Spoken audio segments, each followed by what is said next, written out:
ఓం నమ శివాయ. శ్రీమాత్రే నమ. నేను మీ శ్రీకృష్ణ చాముండేశ్వర మహర్షి ఛానల్కు స్వాగతం.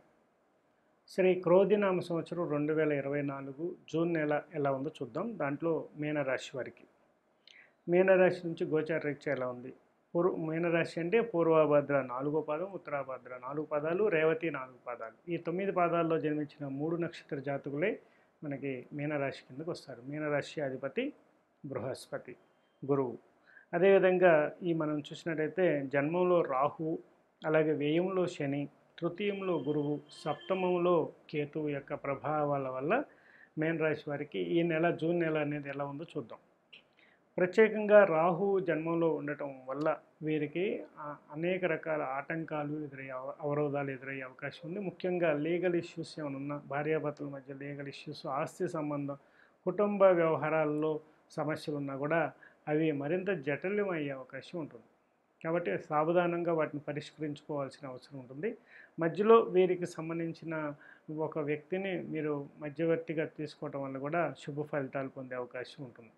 అదేవిధంగా లగ్నంలో మొదటి రాశిలోనే లగ్నంలోనే జన్మంలోనే రాహు ఉండటం వల్ల ఆ రాశిలో కూడా ఒకటే రాహు ఉండటం వల్ల ఏమవుతుందంటే దీని యొక్క ప్రభావం అనేది రవి యొక్క గ్రహం మీద పడే అవకాశం ఉంటుంది. రవి యొక్క ప్లానెట్ దాని యొక్క రాశ్యాధిపతి మీద, వాటికి ఉన్నటువంటి వ్యవహారాల మీద రవి ఆ యొక్క యోగాన్ని కలిగిస్తాడనమాట. అంటే రాశి యొక్క ఫలితాలను ఇస్తాడు. కాబట్టి ఈ యొక్క రాహు యొక్క ఎఫెక్టే కాకుండా మనం రవికి కూడా రెమెడీ చేసుకోవాల్సిన అవసరం. దీన్ని బట్టి మీరు సూర్య నమస్కారాలు అనేది చేయాల్సి ఉంటుంది. అలాగే సూర్యునికి ఆర్ఘ్యం ఇవ్వటం అనేది కూడా చాలా ఇంపార్టెంట్ అని చెప్పుకోవచ్చు. అలాగే వ్యయ శని వల్ల, శనికి తైలాభిషేకం చేయడం వల్ల శుభ ఫలితాలు పొందొచ్చు. అలాగే అనారోగ్యమైనటువంటి సూచనలు కూడా ఎక్కువ కనిపిస్తున్నాయి కాబట్టి కొంచెం జాగ్రత్త పాటించాలి. అలాగే జలగండం గురించి కూడా మీరు జాగ్రత్తగా ఉండాలి. అదేవిధంగా మీకు చెప్పిన దాంట్లో రెమెడీల పరంగా చూసుకున్నట్లయితే శనికి తైలాభిషేకంతో పాటుగా మీరు సూర్య నమస్కారాలు అనేవి కూడా చేసి తీరాల్సి ఉంటుందన్నమాట. అదేవిధంగా పెద్దవారికి, ముసలి వారికి వస్త్రదానం చేయడం వల్ల కూడా శుభ ఫలితాలు పొందే అవకాశం ఉంటుంది. ఓవరాల్గా తృతీయంలో గురువు యొక్క ఫలితాలు కూడా శుభ ఫలితాలు ఇస్తాడు.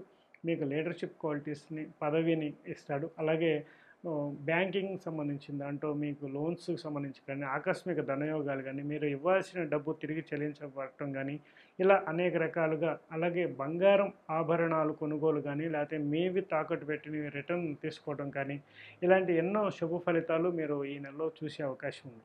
కాబట్టి మీకు మొండి బకాయిలు కూడా తిరిగి రావటం, తద్వారా ఆభరణాలు కొనుగోలు, వస్త్ర కొనుగోలు ఇవన్నీ కూడా జరిగే అవకాశం ఉంటుంది. ఓవరాల్గా మీనరాశి వారికి చాలా వరకు బాగుంది. అలాగే ఇంకొక ఎపిసోడ్స్లో మనం ఈ రాశుల వారికి వచ్చే వ్యాధులు, వాటి నుండి పరిరక్షణకి ఎలాంటి రెమెడీస్ చేయాలనేది కూడా నేను చెప్పబోతున్నాను. దాంట్లో కూడా మీరు ఆ పరిహారాలను కూడా చూసి, ఏదన్నా మీరు అనారోగ్య సూచనలు మీలో ఉన్నట్లయితే, అనారోగ్యంగా బారిన పడినట్లయితే తప్పకుండా ఆ యొక్క పరిహారం చేయండి. తప్పకుండా పరిష్కారం అనేది మీరు చూస్తారనమాట. శుభం భవతు మే సదాశివం.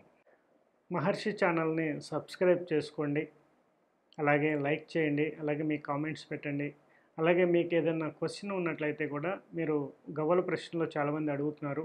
అలాగే చాలా ప్రశ్నలకి నేను సమాధానం చెప్దామని కొన్ని వీడియోస్ కూడా చేస్తున్నారు. అవి త్వరలో మీకు రిలీజ్ అవుతాయి. తప్పకుండా మహర్షి ఛానల్ని సబ్స్క్రైబ్ చేసుకున్నట్లయితే ఆ వీడియోలన్నీ కూడా మీరు కూడా నేరుగా మీకు వస్తాయి. తప్పకుండా లైక్ చేయండి, సబ్స్క్రైబ్ చేసుకోండి. ఓం నమ శివాయ.